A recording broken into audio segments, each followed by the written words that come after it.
Afinal de contas, por que os médicos não dizem o valor das cirurgias de transplante capilar aqui no Brasil?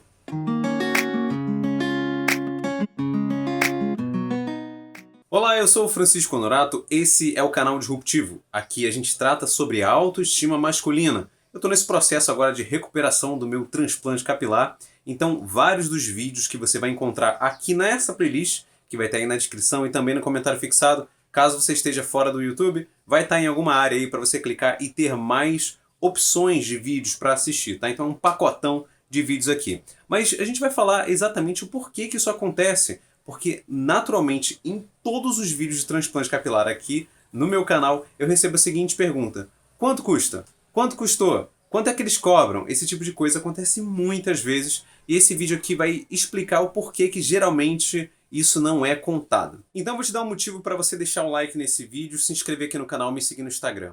Basicamente, quando você faz isso, é uma maneira de reforçar aí na tua mente de que você quer uma solução para esse problema e por isso vai consumir mais conteúdo tanto aqui quanto lá no Instagram, tá bom? Então só se inscreve no canal aí e vamos continuar.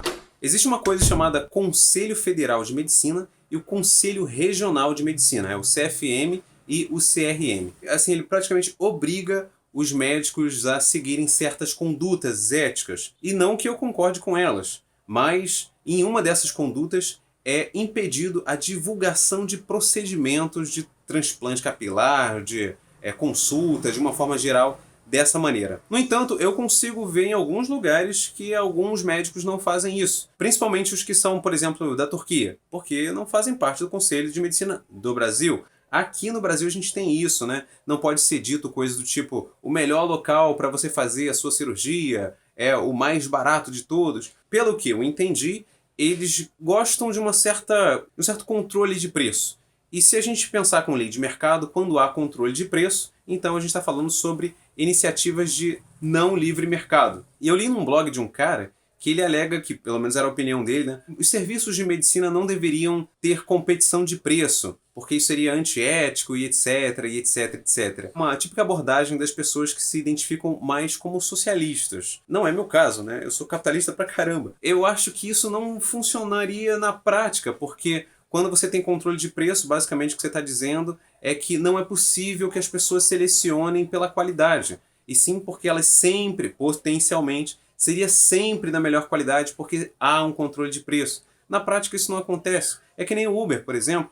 O Uber você tem uma noção de quanto custa antes mesmo de fazer a corrida. E não à toa que as pessoas escolhem, dão lá a nota no Uber. Por que não poderia ser assim? Eu acho que isso acontece porque a gente tem uma constituição mais estatista, diferente, por exemplo, de uma Constituição americana, que tem menos artigos, né? Nossa, parece uma bíblia. E tudo isso dificulta todo o processo de eles divulgarem. Aí você tem que falar com eles no privado, no Instagram, ou entrar em contato com a clínica. E aí acaba que fica uma coisa mais burocrática.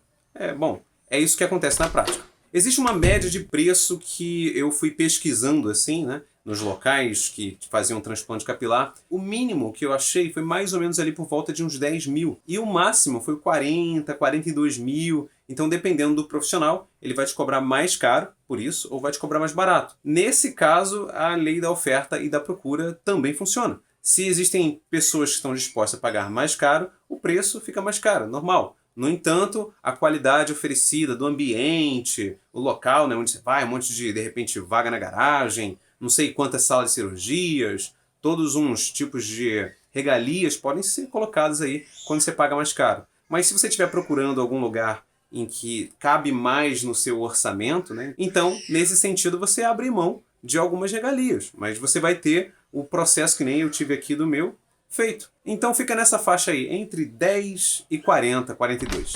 Antes de te informar quanto é que custa para fazer um transplante capilar no local que eu fiz, deixa eu te dizer o porquê que eu escolhi o método que eu escolhi.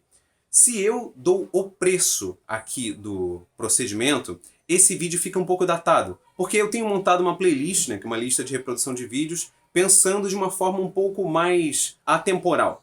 Logo, é possível falar coisas em que daqui a 2 anos você ainda se valha dessas informações. Então se eu digo aqui, fica ultrapassado, porque imagino que de repente daqui a um ano e meio, o preço aumenta, aí você vai chegar lá no local, não é isso. A tua expectativa foi frustrada, não é essa a ideia. Agora eu vou te mostrar como é que você vai se cadastrar e em questão de alguns minutos você vai receber todas as informações sempre atualizadas no seu e-mail, porque de repente o eu do futuro vai alterar lá os e-mails e você vai receber tudo sempre atualizado. Basta acessar qualquer vídeo de transplante capilar, aí você desce aqui, ó.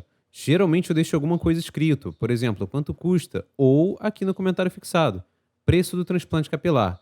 Só toca aí no seu computador ou no seu celular, aqui você vai cadastrar o seu nome, o seu e-mail e o seu telefone.